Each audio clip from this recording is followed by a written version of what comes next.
Ladies and gentlemen, welcome back to the Nashville Tour Stop podcast. My name is Eryn, and we've got Eryn Cooper, the other one, sitting across the table from me in our tiny padded office. The less cool Eryn, arguably, I am. I think we've already said that. I think we said that on the last episode. Well, that's how I'm going to do my intro every time. Oh, great.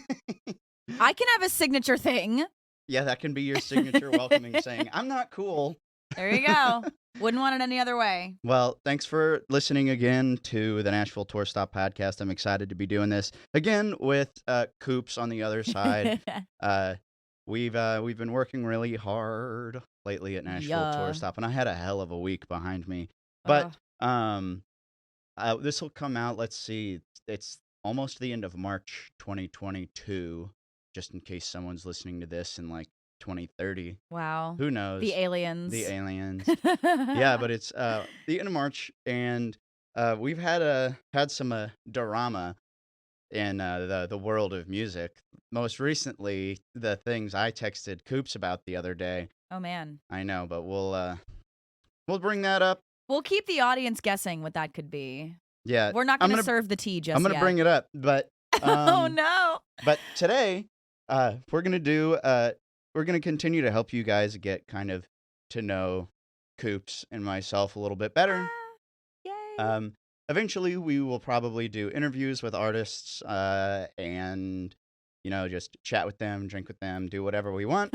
But for now, we're going to keep doing some stuff that's fun skis for us, and we're going to do a list episode today. Oh, man. This is going to be 5 favorite albums from each of us, and I don't want to say they're our all-time favorite albums, but that's how I took this assignment. There's well, I don't know if I could narrow mine down to 5. I mean, I told you that this morning. I was like, I can't pick my 5th. There's like 8. Yeah, narrowing it down to 5 was really hard. But we're gonna go down some of our favorite albums from our past, and I have honorable mentions. Eryn will notice that there's more than 5 on my list. But do you have anything you want to update us on outside of the list before we dive in? Just life? You can say no. I mean, if nothing is happening, I guess that's... I mean, I'm just stoked to be here, and our projects are really cool that we have, and I'm having a great time. Have you gone on any dates lately? Technically, yes. Oh. Technically. Yes. But is there a figuratively not? Wait, I mean, no. I'm going on dates. I'm going to ask you this every week now. Okay. Just like you say that you're the less cool, I'm going to pester you about boys that you're going out with. Okay, cool. Well, until it's someone interesting like Harry Styles, I won't really have much to report. We're still Spoiler alert. Well, yeah, I can confirm I am not dating Harry Styles for everyone who was wondering. Yeah, you know. If you met Harry Styles, I would never hear the end of it. I would pee my pants at least 11 times. Screaming, crying, and throwing up. That is one of my many slogans. That is one of Eryn's catchphrases, if there ever was one. I have many. Yeah. Speaking of which, before we dive into like what the actual albums are that we're going to discuss, first, I will say that when we talk about mine, I don't know if we're going to go back and forth or if we're going to do. Yeah, like we'll yours. go. We'll do trade skis. So, trade skis. I think for those of the people listening who know me, will probably be surprised. Hi, Mom. Hi, my mom too. My parents were so excited. They were like, when can we listen to the podcast? When I was telling them that I was going to be doing this today. On the podcast? And I was like, well, it'll be a couple weeks. You might have the only parents in America that are excited to hear they have a child on a podcast. Oh, they were so stoked to hear about this. Hi, Grandma. Hi, Grandpa. I know you're listening to me.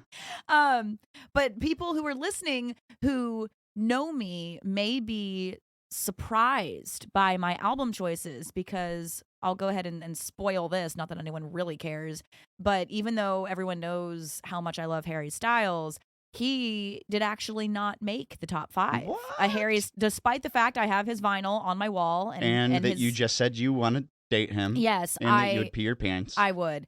I love. I'll get more into this later and explain why, but I love his albums. Don't get me wrong, but the other ones that I have made the list, so we'll get more into that. But I'll follow your guidance on this. I have criteria that I want to discuss with you about how one chooses what their favorite albums are. A list of reasons or things to consider, which we can go through in a minute or now or We can go through that now. Okay. So is this the journalist in me? What it I'm done. Just you can go ahead. This is probably the journalist in me being extremely just detail oriented about what are we considering when going through something as just innocent and general as favorite albums. But especially as someone who doesn't claim to be an artist or in any way like a music expert, but simply just a fan of music.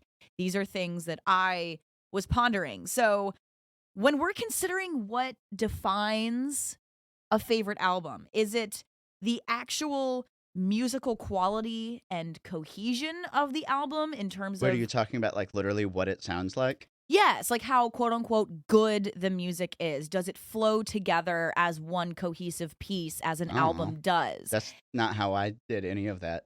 I was just like, what songs do I like? Fair enough. See, that's again why I'm asking this, because I'm sure some people would be like, oh, well, like, is the album itself actually like musically advanced or quote unquote correct, right? And then another thing is the unskippability of the album. That's one of the big factors I chose. Yes. Can you listen through the album start to finish in order and not want to skip any of the songs, right? Yeah, that's how I picked most of mine. And then kind of going on that same line there, how groundbreaking the album is. Do we like the album because it set a standard that hadn't been set before? Did it accomplish something in its genre or whatever that was new? That's going to make me teeter between some of my choices. Exactly. These are the things we need to be thinking about, Eryn. Okay. And then this one is probably what I based most of my choices on. And this is definitely not just like what are the 5 best albums ever, period, but what are the 5 favorite albums to oneself. And that is where you were when you heard this album or when you connected to this album in your that's a good life. way to do it. Like, what did this album mean to you or do for you? How did you connect to it? I gotta make a note to talk about that because I have one of those for one of mine. Okay. See, this is how I went through because all of these things play a part into my choices, but it's going to be different for everybody, right? And I was like, okay, so how does one pick their personal quote unquote best albums or favorite albums? So anyway, that's context on what I was thinking about with my choices and maybe you too. Okay. Well, since we've got now all of the, shall we say, criteria lined up. Wow, you went way deeper than I was going to. I took the assignment very seriously, Eryn. Yeah, Eryn takes her work very seriously. Okay, since you clearly went the extra mile.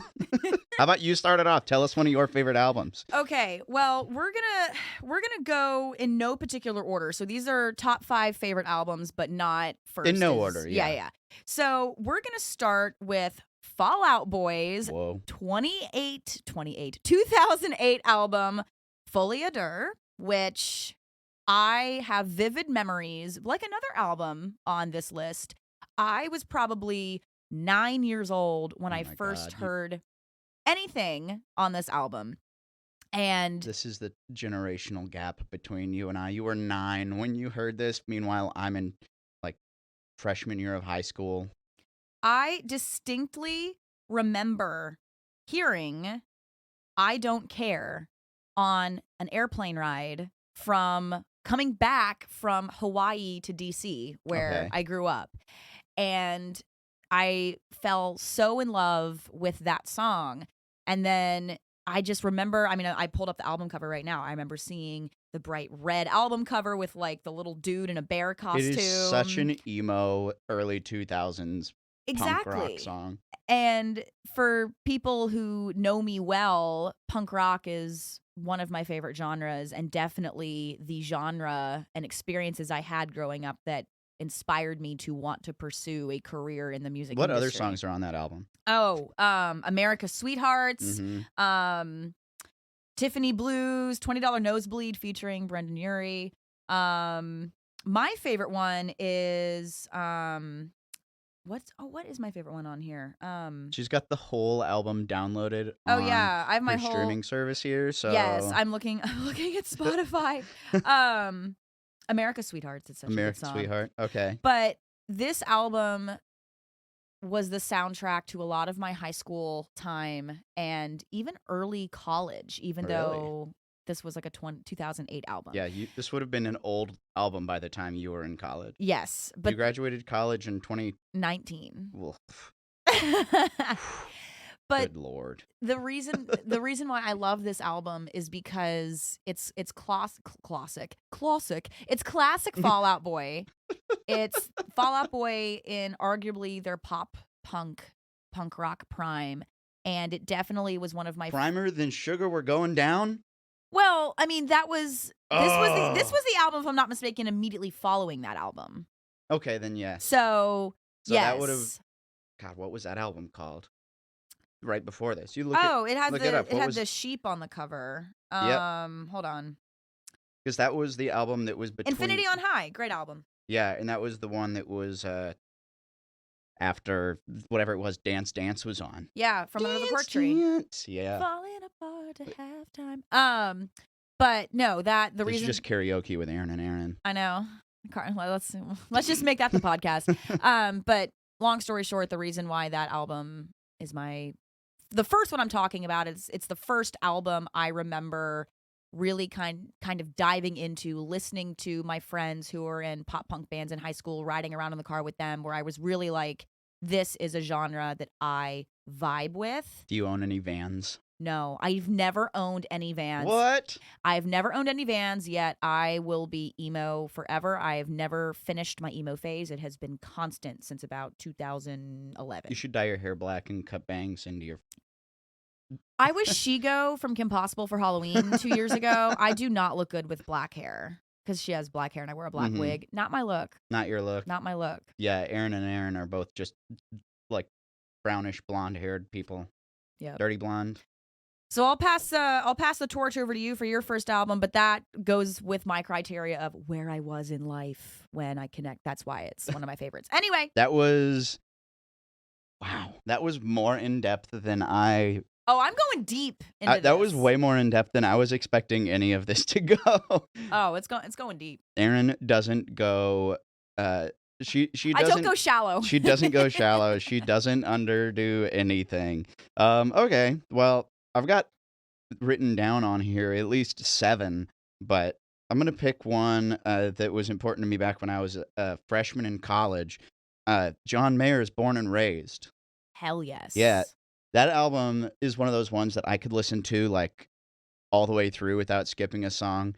But the song specifically, Queen of California, is the one that really got me, was because when I was a freshman in college, I couldn't bring like my guitar amps. And what you guys can't see listening is behind us here in the office, I have a gigantic half-stack guitar amp made for playing arenas.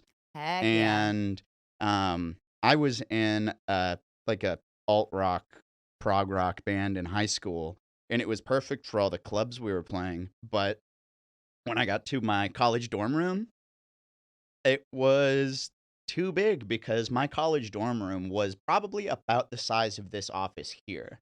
Just tiny. And I didn't have room for anything, so all I had room for was an acoustic guitar.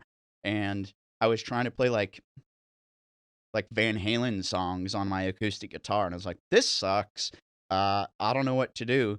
And my buddy's like, well, you should check out John Mayer. And I knew John Mayer from the Your Body is a Wonderland phase. Heck yes. The only reason I knew that song, quite honestly, was because they sing it on The Office in one of their karaoke things. So I got introduced to John Mayer through that.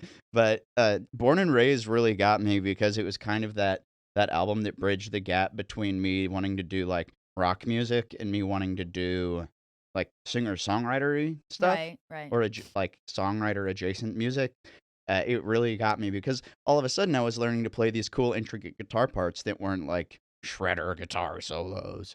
And it literally turned me into a different kind of guitar player. So all the music you hear me play now, like the "Don't Invite Me to Your Wedding" stuff, that was all Inspired by John Mayer. directly inspired by that album that came out in 2012 and had nothing to do with comedy. But that playing style really, really got me. That is the incredible thing about music is your inspirations can come from something that seemingly on paper would be unrelated, but that sort of goes back to some of the criteria. Where were you at when you found this album, and what did this album do for you? Yeah, And that it did album something came out the significant. year I graduated from high school, so Wild. it was a very transitory period of my life for a lot of reasons, but that one there's not a song on this album that I just don't love, but like Shadow Days got me through a breakup.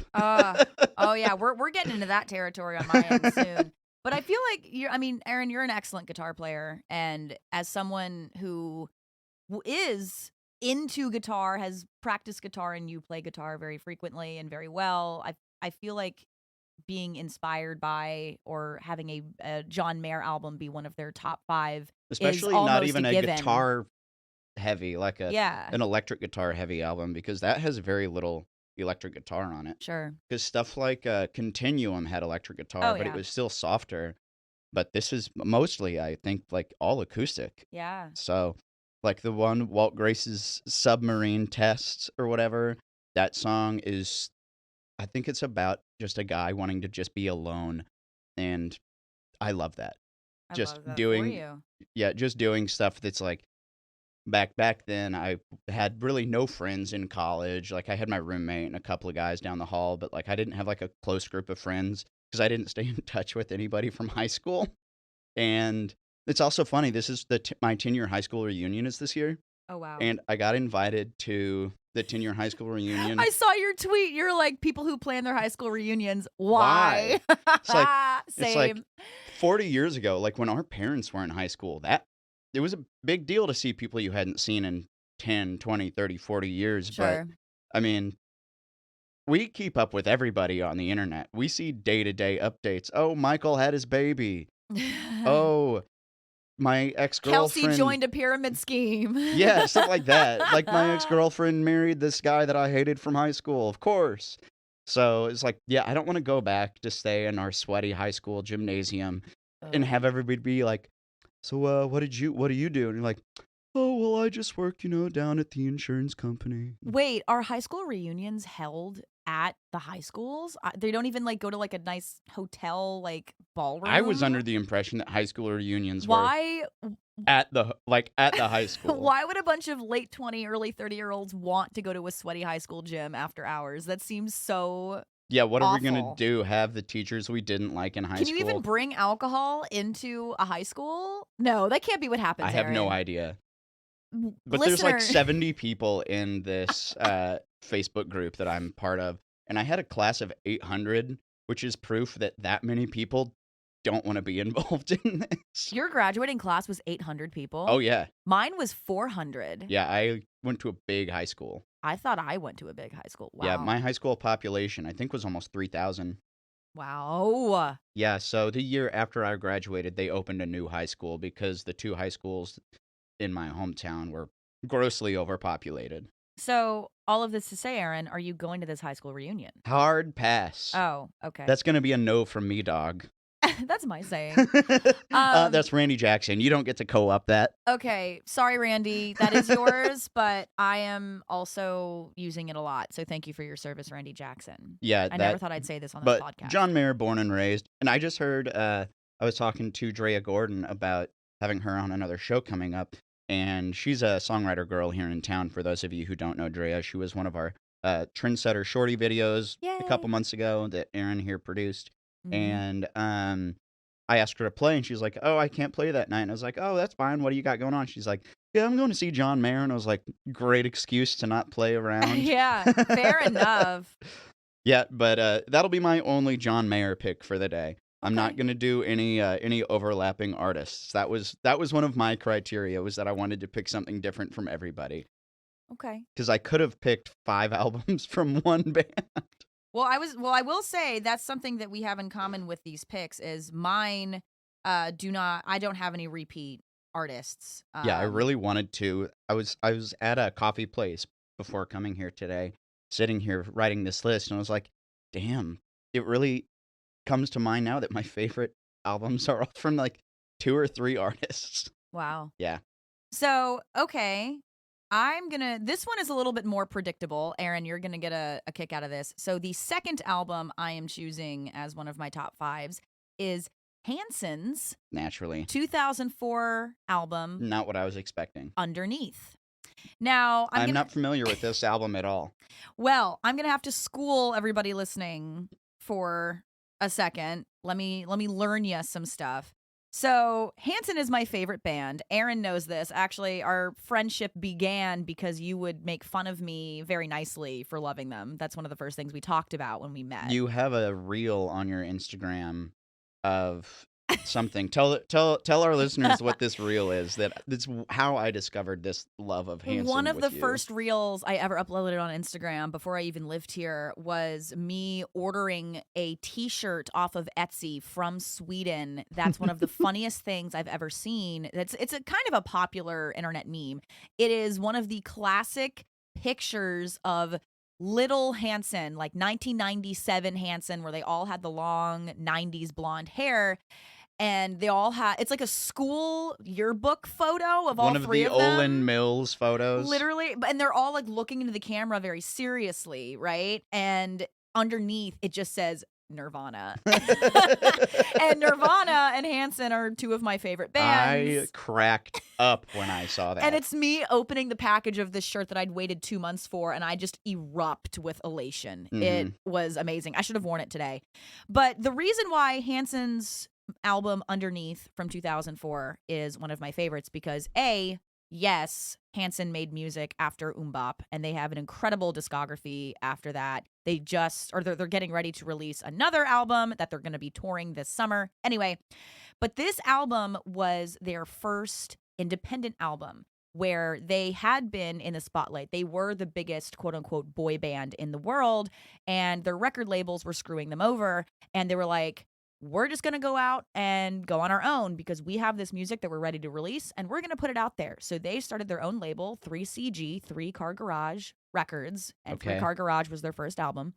Oh, that's cute. I know. Because back then they definitely were all able to drive. Oh, yeah, for sure. Well, by this point, they were. But in 1995, I want to say. What year did this come out? 2004. By 2004, they all bop. They had to drop it an octave, yeah. Yeah. But this is such a beautiful album because I guess for me, because I'm dividing this into this criteria that I for some reason came up with, this is also what the artist did. This is groundbreaking for them in addition to the music just being incredible because they created their own label. This record broke a ton of independent records. It was really groundbreaking for them. My favorite song in the world called Penny and Me is on this record. Every song, I don't skip any songs on this album. Strong Enough to Break, that was the name of the documentary that they made while they were making this album about them breaking away from their record labels like Island Def Jam. Underneath, Misery, Lost Without Each Other. It is such a beautiful cohesion of really sad, really emo, sort of indie pop rock songs, and then really dancey, awesome, very Hanson-esque songs. And I love this album. It is very bright, and I just adore it. It is. I don't know if album. anybody else in the world knows that Hanson is still making music. And they sell out every show.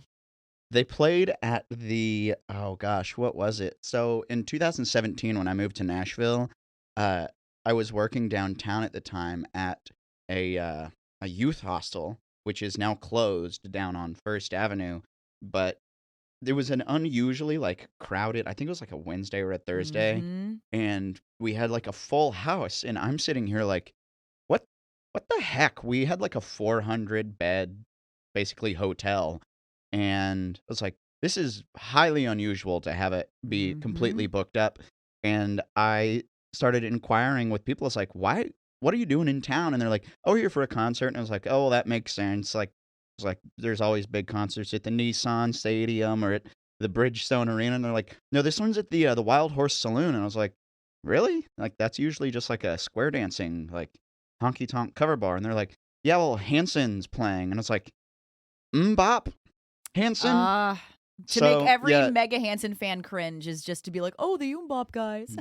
oh yeah, they are the Bop guys forever. I know they are. They're proud of that. But this, I mean, this is the album that really committed me to being a fan for life. And Hanson fans are crazy. They will camp out for days for those shows. I camped out for 8 hours and drove to Atlanta round trip by myself.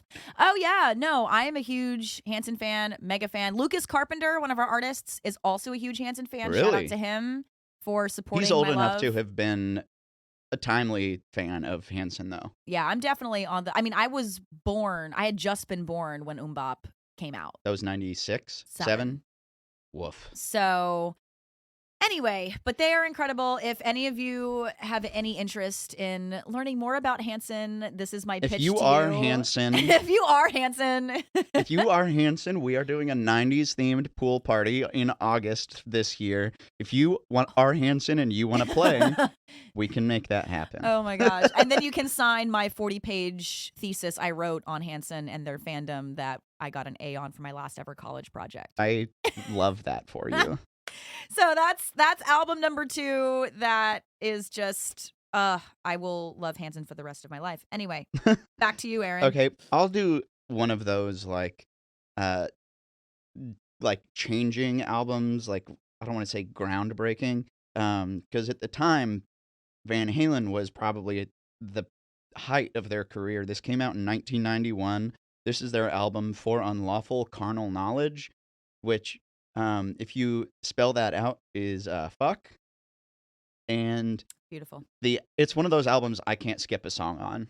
Every Perfect. single one is incredible. But through the 80s, in 1986, when Sammy Hagar came on as the singer, they kind of departed from the really like hard, fast kind of rock that they did with David Lee Roth and kind of started doing more pop, singy rock kind of stuff. So it was because it was Sammy Hagar and his whole different band dynamic.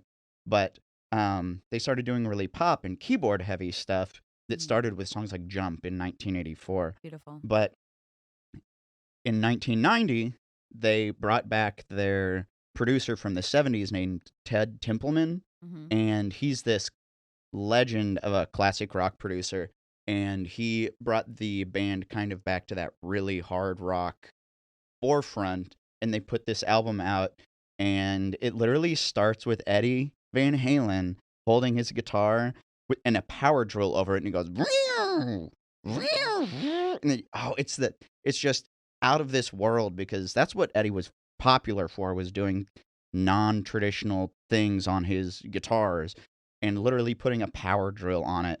Because, on electric guitars, they have the 2 little metal pickups. If you hold a power drill, those magnetic pickups pick up the sound, even if it's not touching the guitar, which is just wild to me. So that album really changed me, because I heard that one for the first time. I bought the CD of it, and I think it was like 2009 or 10, around that like a couple of years after I started playing the guitar.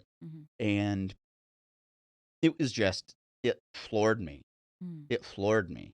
But then there's this one short instrumental song called 316, which is just the instrumental guitar. It's about a minute and a half long. And 316 is after March 16th, which was the day that his son was born. So he named one of the songs after his kid. But that whole album is just top to bottom incredible. And like Brandon Ellis and I just geek out on Van Halen, all things Van Halen. And that was one of the hardest picks for me, was picking which Van Halen album I wanted. I knew you were going to have a Van Halen, at least one Van Halen pick on your list. Yeah, I wanted to, like, the first Van Halen vinyl I got was 5150, and that was their first one with Sammy. But this one is, it's like it's harder to find vinyl pressings of this, because by 1990, they had started using less vinyl, because CDs and cassettes were becoming so much more popular. and it's harder to find vinyl pressings. So I could just buy one online, but I'm waiting for the day when I like happen upon one at a record store. That's what I'm waiting for, because I have a collection of a ton of other Van Halen albums. I have 6 others at home, so I'm trying to collect them all old school instead of just like Amazon.com. Yeah, I don't want to do that. So I'm taking it you're a big Sammy Hagar guy. Like you Almost like prefer the Sammy era. that's what I was picking up, which Almost prefer the Sammy era. I feel like I like Van Halen. I do. I've seen them live. Love their music, but maybe I'm wrong. I feel like most Van Halen fans probably prefer They David Lee preferred Roth. David Lee Roth. Like Van Hagar, as it was dubbed, caught a lot of slack because hard rock fans didn't like synthesizer keyboards, and that was what the late 80s really became in a lot of music, was synthesizer stuff. So they didn't like that Van Halen was following suit. Yeah. But hot dog, do I like it. Well, you like what you like, and that is the great thing about music, is to have the freedom to like whatever you want. So yeah, it was a very different playing style, and there's just so many songs on that album that are just absolutely just hard rock as hard rock can be. And love it. yeah, it reminds me of being in high school and just like bothering my family with how loud the music was in my bedroom. It's not a phase, Mom. Sorry, Dad. Well, speaking of vinyls, okay, I have a record wall in my bedroom. Yes. So I probably have 20 vinyl records. All but 2 are not from past the year 1985. So other than punk rock, my favorite genre is 80s pop, 80s new wave. And surprisingly, I did not know this about you. What? You know had how no much I love idea. the 80s, I other had than the no 90s. idea. But so other than punk rock and pop punk, 80s new wave is my favorite genre, and that is almost all of the vinyls on my wall. But an 80s new wave or 80s pop record did not make this list. What? But wow, that was one hell of a setup to be like, just kidding. But here's the catch here is, of the 2 albums on my wall that are from after 1985. Okay. One of which is Maroon 5's 2007 album, It Won't Be Soon Before Long. I'm not familiar with this one. This is the It Makes Me Wonder album. Really makes me wonder if I ever gave up about you. Yeah. So going back to that same plane ride that we talked about with the Fall Out Boy album. What we're hearing is that this plane ride changed Cooper's life. Transformed my appreciation for pop music. Truly, though, it did. We should fly Coops around, not to go anywhere, but to just be like, go listen to some music. So that we're on the air and in the air with Eryn and Eryn. Finally. Finally. We can do Eryn with Eryn and Eryn in the air and I don't know. Close enough. Close enough. Well, it's a working title. That sounds like the EBDBB and B&B. What? That's a joke from a show called The League that I'm watching right now. It's about fantasy football, but anyways, continue. Well, so this album is I don't have a super long, deep explanation like I did for the last 2 for it, other than the fact that even though I was exposed to the music from this album, and I do feel that 2006 to 2008 in general were very revolutionary and essential years in modern pop music. I mean, we were having peak Rihanna, peak Maroon 5, Britney, all of these pop icons. Oh, yes. Her Circus album. I was, 5th, 6th grade when this was happening. And so those were very formative years for me absorbing pop music when I was not just listening to music that had come out in years prior that I was being exposed to. I was old enough to appreciate music coming out in real time. So even though I fell in love with, Makes Me Wonder, If I Never See Your Face Again, I don't think I got that full title right, but that's another great song that had Rihanna during her Good Girl Gone Bad era. She was featured on that song. This album is peak Maroon 5. It is the epitome of pop rock. Okay. It is so good. It is so raunchy. It is so sharp. Adam Levine looks so good in every music video. And Was this before his entire torso was just a tattoo? yes, this was, I have to look it up. I don't know if this was right after Songs About Jane. This Okay. might have been the album right after that. You know, I don't mind spending every day. I'm like singing so much on this podcast. We don't need this. But I just think that album was such a perfect snapshot of prime pop music from the early to mid 2000s. And I really grew to appreciate this during a time where Did you have an iPod that all of this lived on? Oh yeah, I had the Like- middle school dramatic movie scene bus ride iPod playlist where I would look out the school bus window on the way home and think I was in a dramatic movie scene. Where Of you pull course. up your hoodie and you're just like, I'm just waiting for it to rain. Literally. But I really grew to appreciate this album fully last spring, about a year ago, when I really got into running, and I would just listen to about 5 of these songs on loop from this album because just so good. But Do you always have those like a song you listen to every time you jog? I am a psychopath where I will pick one song. I'll run for about an hour at a time, and I will literally Holy play. crap! Well, I mean, I run between probably 4 and 6 miles regularly whenever I go Someone's out. in good shape. Well, quarantine did it to me. I became obsessed with running, but I definitely will pick 1 to 3 songs that I will just play on repeat the entire time I'm running. And I like that moment when you're jogging. I've been jogging a little bit too lately, but when you Yeah. get that one song where you're like running at the exact beat of the song, you're like, yeah, yeah, I'm doing it right now. That's and then the the whole song's point. over, and then I lose focus, and I'm like, I'm gonna walk now. yeah. No, but this album is so awesome. And like I said, I don't have very many modern albums on my record wall, and I don't listen to a ton, except for my radio job. I don't listen to a ton of modern pop music, and this is one of 2 albums that are idolized in my room. Idolized. I've got records hung up at my house, but all of them are Van Halen. Beautiful. I have 5 Van Halen albums displayed on my living room wall. We love it. I have a 6th Van Halen album, but there's no more room on my wall. Mhm. R.I.P. Rip in peace. Rip in peace. Okay. So my next one is Hotel California from the Eagles. Heck yes. That's on my record wall. Same. Or not hung up, but I have it on display on my like entertainment center below my TV next to my vinyl player. I've got a little what used to be a book stand, but is now just a vinyl display. So I keep that one up. I listen to that album a lot. But a couple of days ago, I went to 3rd and Lindsley here in Nashville and watched the Eagle Maniacs, which are an Eagles cover band. And they played for like 2.5 hours. They played every hit that band ever wrote. And there's a lot of them. There's a lot of them. Mm-hmm. And they played Don Henley solo hits. And it was so much fun. Oh, I love Don Henley. Wow. All Yeah. she wants to do is dance. Anyway, I'm sorry. I told you, yeah, this is karaoke with Eryn and Eryn, apparently. So why do you love this album? Not for any, like, I honestly don't even remember when I really discovered Eagles music.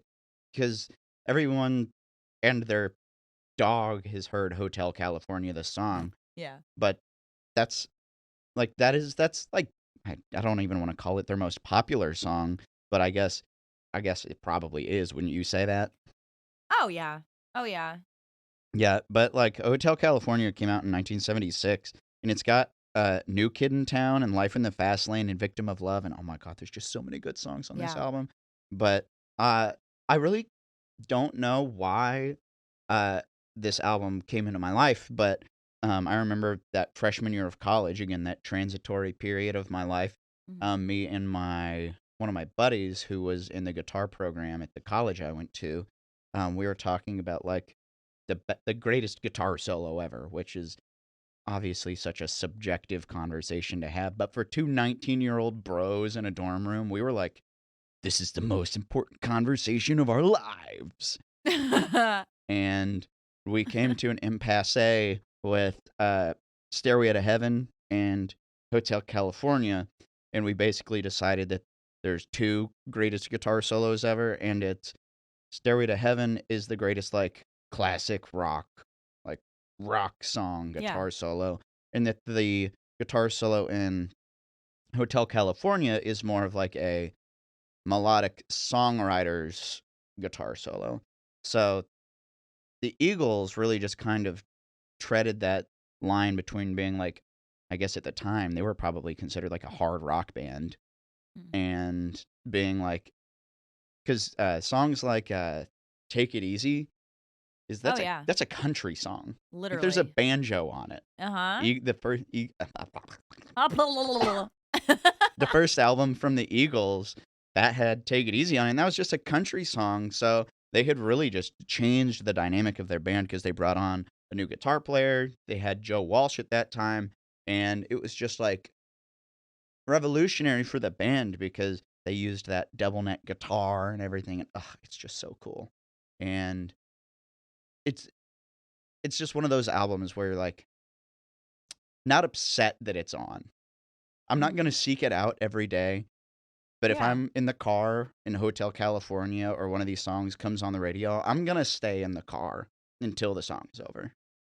Would you skip any of the songs on that album? I mean, there's some that I don't know like off the top of my head. I don't know "Wasted Time" or "Try and Love Again" off the top of my head, but I mean, I'm not gonna if I'm playing the vinyl at home, I'm not gonna like lift up the Oh needle no, to never, skip never. it.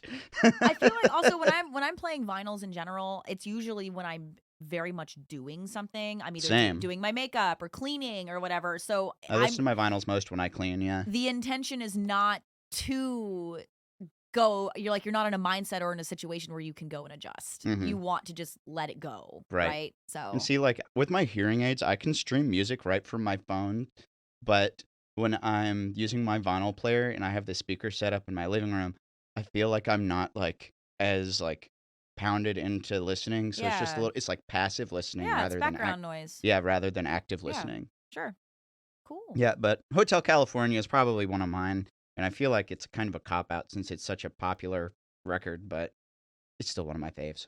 Nope, you like what you like. No shame. Nothing has to be. Don't be ashamed for liking something mainstream. I like tons of mainstream stuff. So Okay, what's your fourth pick? my fourth pick, we got to put some ladies in here. Yeah, We've got to. we've picked a lot We've of done bro power all here. white men.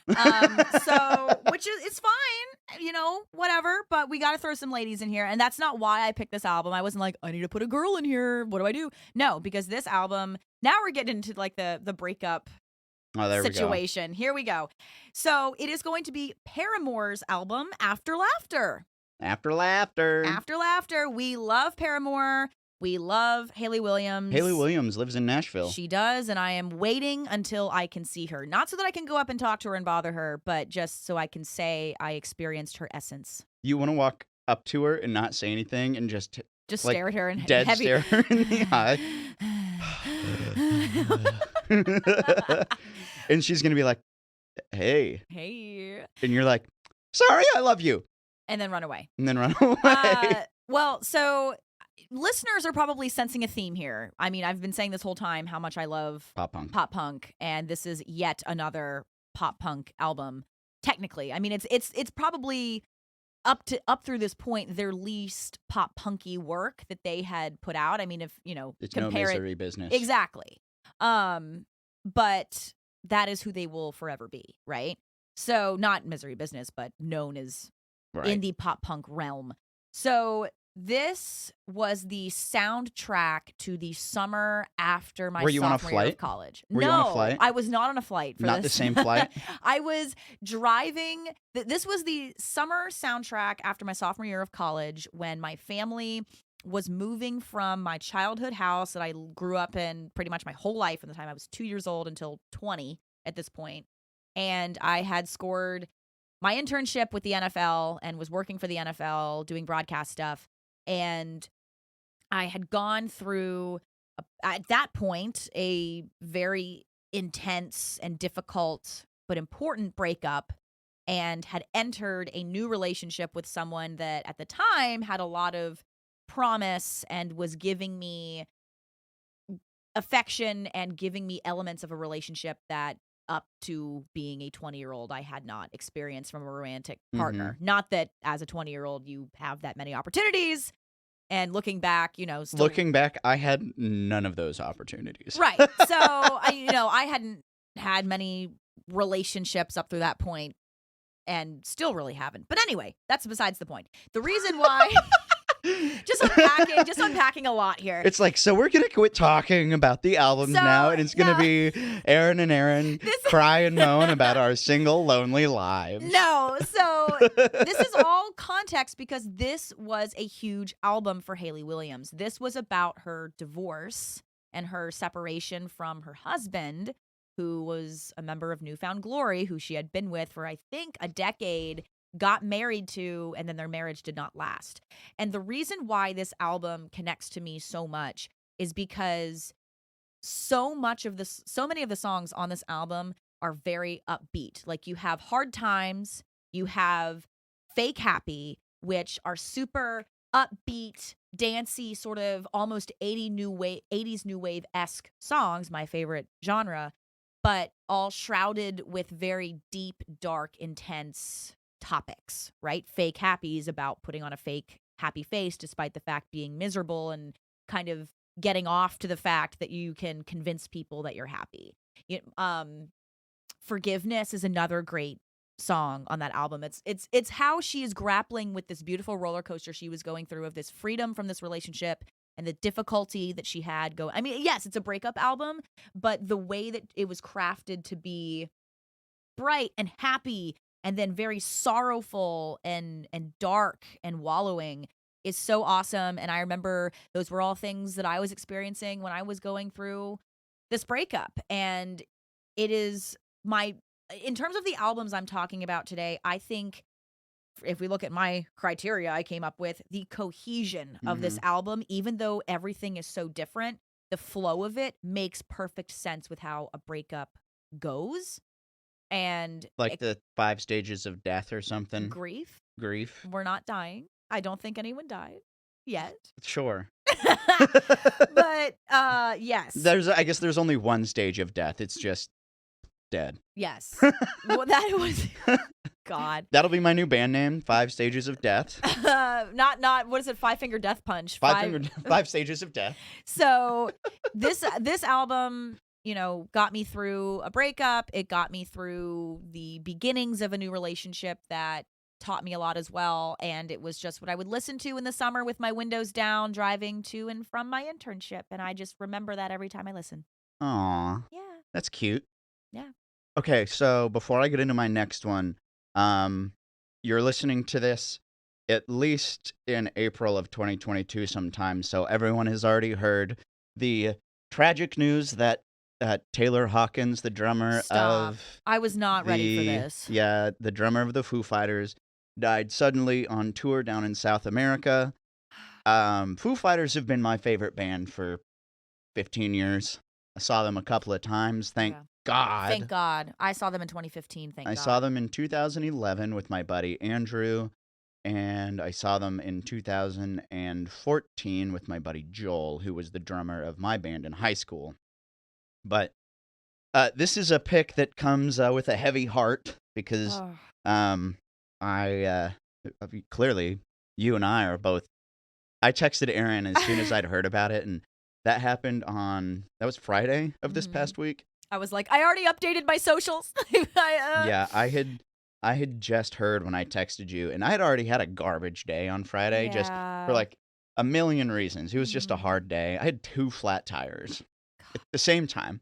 Literally unreal. 12 flat tires in 5 years in Nashville for you. Yes. Unreal. Yeah, but the Foo Fighters have been my favorite band for a very long time, and before I tell you my pick, I'm going to tell you a fun story about in 2011 when I went to see them for the first time. That was in Kansas City, and that was at the time when the Westboro Baptist Church was still notorious for picketing concerts and everything. Have you heard of the Westboro Baptist Church? You're familiar with? Oh, I know where this is going. This is going.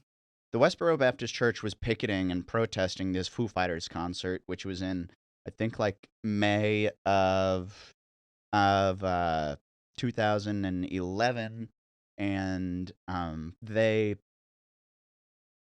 were just signs and Yeah. shouting. Yeah.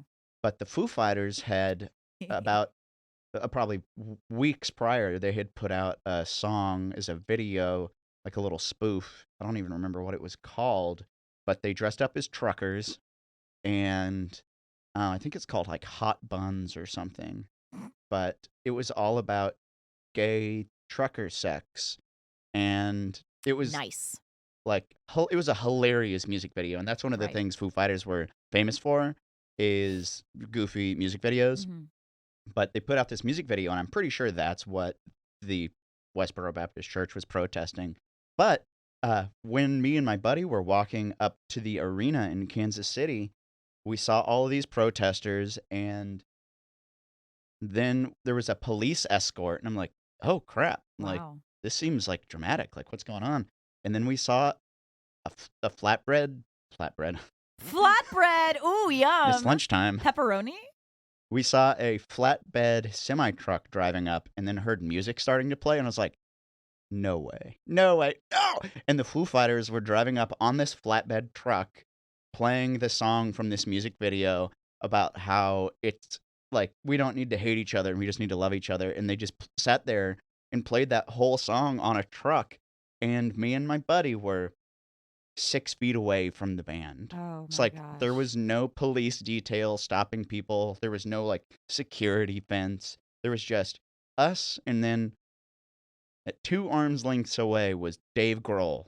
Oh my gosh. But Ugh. they were all dressed up in their wigs and their Yeah. like stick-on beards and stuff. Mhm. But I went to see Foo Fighters, and that was 2011 when they were on their Mhm. tour for Wasting Light, which is not the album I'm picking, surprisingly, which was a Plot terrific twist. setup. Yeah. But no, that's one of the the hardest picks was this one or the other one. But before I tell you the pick, did you hear that they put out an album on Friday? Yes, it was from their movie It was that I saw from the the premiere of. movie. I saw the premiere of the movie, and I'm so happy that I Studio did. 666. So good.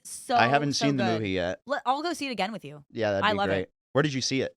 Whatever the pretty movie theater is in 100 Oaks, 1,000 Oaks, whatever that. Okay, I'm yeah. still new here. I don't know the Regal Cinemas. beautiful. I'll go with you. Yeah. But they put out that album called Dream Widow. So I Mhm. haven't listened to that yet. I haven't either. But the album I'm picking is their 1999 release. There's Nothing Left to Lose. Gosh, yes. Which was the first album Taylor played on. Did you know that? Yes. Because he wasn't technically not an original wasn't. member. He was not an original member. He joined in 1997 after William Goldsmith left the band, and he joined them for their tour on the second album, The Color and the Shape. Oh, yes. But they hadn't done recording with him yet. And like one of the things that's like really like famously spoken about is like how hard it must have been being the drummer in Dave Grohl's band. Knowing I know. I think knowing about that that all the the time. singer of your band is one of the most famous drummers of all time. Honestly, it troubles me every day. I think about Yeah. So I picked There's Nothing Left to Lose, not because of it being Taylor's first album, but because that's been one of my favorite albums for a really long time. Great album. And it's a staple of their like live shows. They play Learn to Fly, Generator, Aurora. But you asked one of the criteria you asked about earlier is like the emotional or like the breakup thing. Mm-hmm. There's a song on that album called Generator Yeah. that I had the CD in my car. Like I just had the single CD player in my car. And that song Generator came on after I kissed the first girl ever of my life when I was 17. Oh my gosh. So every time, even today, I'm 28 years old. Wow. Every time I have like a good date or like kiss a girl for the first time, I go back and listen to that song. Oh my gosh. Because I'm thrown back to that moment when I'm 17 leaving my girlfriend's house, and I was like, this is what love feels like. Oh my, Eryn, this is the best moment of this entire podcast. I love that. Music is so powerful. And see, that song is completely not a love song at all, but that riff I hear in my head throws me back to being on a four-wheeler with my first girlfriend. Oh, Eryn, that is so awesome. Yeah, so that's one of my Yay. favorite albums. I think I'm actually going to get the so you know the cover of that album is Dave Grohl's head with the Foo Fighters tattoo on the back of his neck. Yeah, yeah. I'm not going to get it on the back of my neck, but I think I'm going to get the FF tattoo somewhere on I my would arm. love you. Yeah, you should do that. Yeah, I think I'm going to get that tattoo. I've been wanting to get a new tattoo for a while, but this seems like a moment for it. Yeah. Yeah. But before we get to our last pick, we are going to take a quick commercial break. I would say a word from our sponsors, but we use a platform that puts in random commercials, so we don't know what's coming up. The mystery. The mystery of whoever paid our podcast people release platform a certain dollar amount that we don't even know. But you're going to hear a commercial. We'll be right back with the Nashville Tour Stop podcast.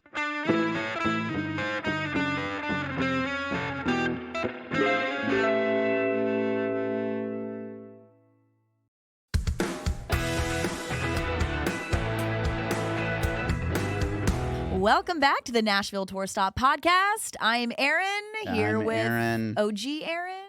the other Eryn.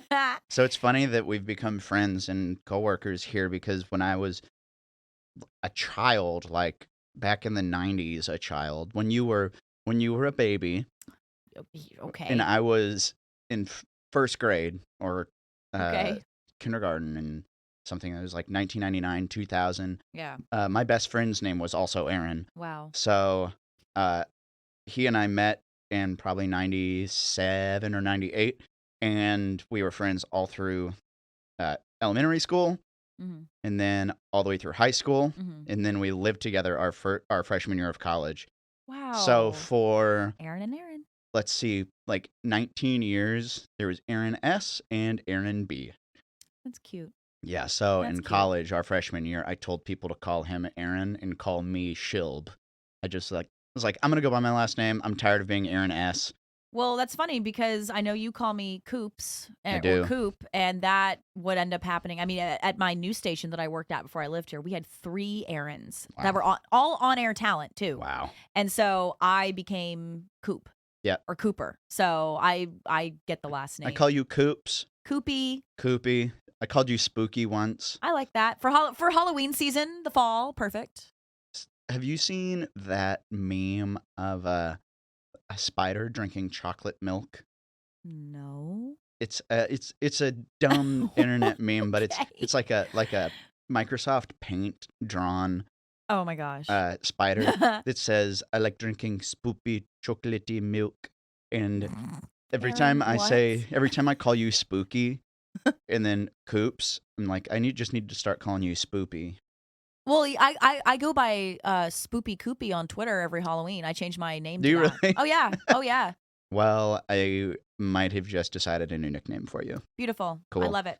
So we are discussing our top 5 favorite albums, and we have been loosely going by some criteria that I Very loose. pondered this morning while I was trying to pick my 5 favorite / best albums. I'm in glad my that you opinion. picked the criteria because I was just gonna, I kind of threw it all out there. And my final pick here, to no one's surprise, is once again a pop punk album.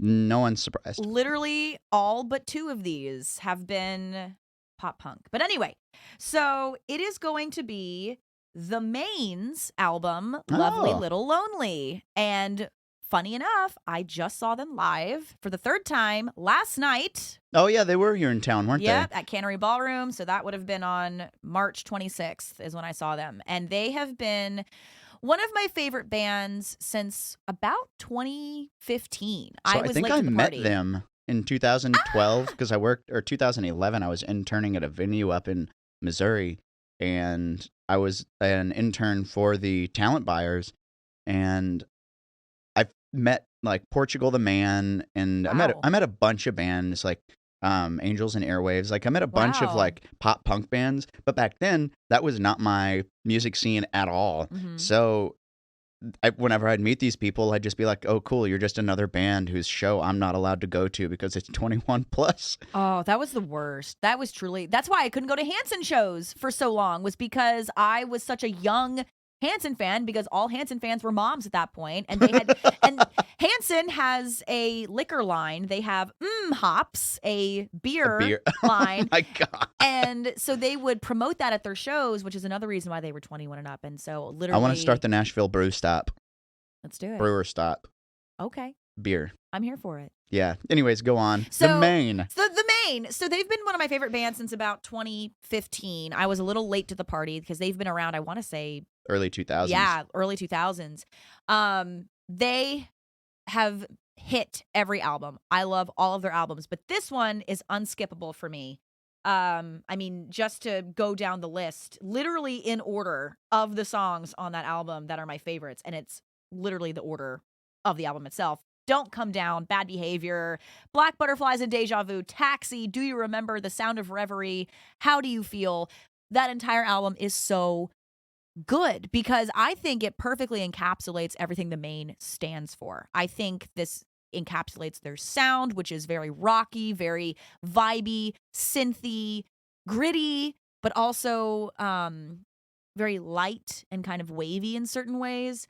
And it really hit the mark on the relationship with their fans. The Maine is one of my favorite bands because of how they treat their fans and how much they love them. It's like us at Tour Stop. Yeah, we love our fans. We love our fans. The Maine pre-COVID, the first time I saw them live was in 2017 when I was in Alabama.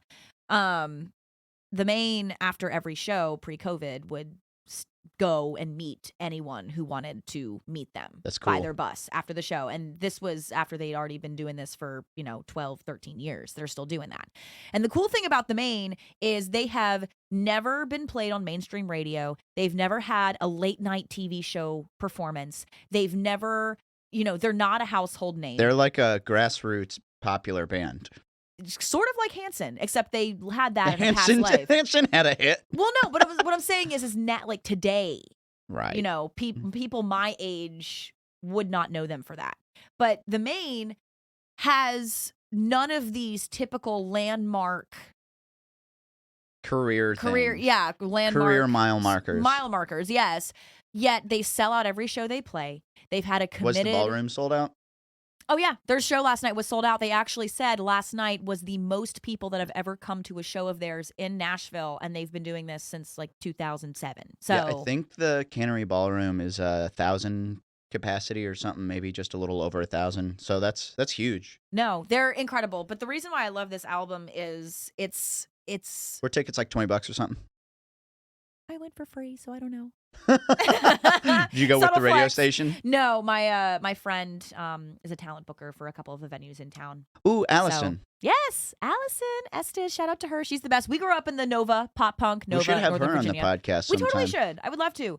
I matched with her on Tinder. I think it was during the first week of COVID, back when all of us were just depressed and lonely and super single, and we were just matching with anybody who'd talk for 4 minutes. Literally. No, Allison's awesome. She grew up in the Northern Virginia, cool. DC pop punk music scene like me. And sort of to wrap my picks all up in a bow, it's perfect for mentioning her and the Maine.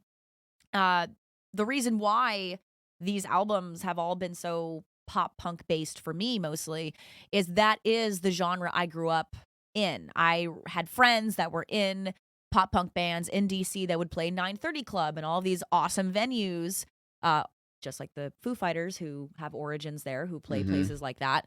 But that genre and albums like Lovely Little Lonely are what convinced me and solidified that I wanted to work in music because of bands like the Maine who treat their fans so well, who have this legacy, who have kick-ass music.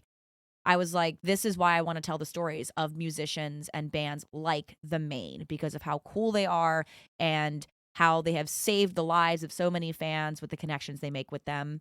And music is really cool.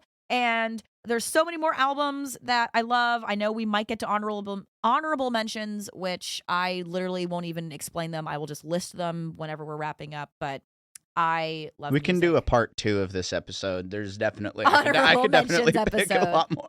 Oh, yeah. But yeah, love the Maine and Hanson and 80s music, even though I did not have an 80s Not a single one. album make this list. So Not a single one. Not a single one. Not a single one. Fortunately, I have an 80s album on my list, but it'll be one of my honorable mentions. Okay. My last one, my turn? Yeah? Okay, so for those of you who know me, you know me medium well, right? Yeah. Yeah. Yeah. Yeah. I would, yeah. Yeah. My last pick is Weird Al's 2006 Oh, release, yeah. Straight Outta Linwood. Okay. I had been a fan, had been, I say past tense, have been, present tense, a fan of Weird Al for, let's see, I was born in 93. I've probably been a fan of Weird Al since 1998 or 9, because he had an album come out called Running with Scissors. And my older brother had that CD, and he would tell me, like, there's songs on this that are too appropriate for you, or too inappropriate for you to listen to. So I grew up thinking Weird Al was this, like, edgy songwriter. No, he's a comedy songwriter. Yeah. Yeah. But me, with my influences now doing comedy music, Weird Al has been one of my most influential acts of my life. But Yeah. Straight Outta Linwood, it came out when I was in 6th grade, and that one it just floored me because it had White and Nerdy on it. Yes. And it was the first time I realized that Weird Al was doing parodies of popular songs, because up until that point, I had just been under the impression that he wrote funny songs in different styles. But he does that pistache, or I think it's pistache. You know the word I'm saying? No. I don't know, but No. it's like a stylized parody.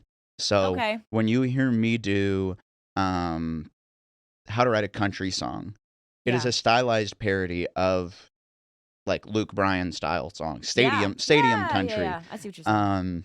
Or The Third Wheel in My Threesome is a, like, classic cowboy country pistache. Man, I really wish I knew what that word is. If you know what word I'm talking about, write in. Send us a letter and tell Send us a snail mail letter to our office. But then he does traditional parody music where he parodies a popular song with different lyrics, which I also do. And you guys in the listening can't see it, but right above my computer monitor in the office, I have a parody that I wrote of Dust in the Wind by Kansas called Fart in the Wind. Dated January 25th, 2022. Yep. So I love parody music, and Weird Al definitely is not just an influence. He is like ground zero for me writing comedy music. And Absolutely. This album is still one of my favorites to listen to, because I have said many times, and I probably said this on the podcast with Mike, our old host, years ago, I think I know more Weird Al lyrics than I know to songs that I wrote. Yeah. Just to a T. Like, I can rap White and Nerdy. Like, I would pay to see that, Eryn Shilb. Maybe we can do that someday.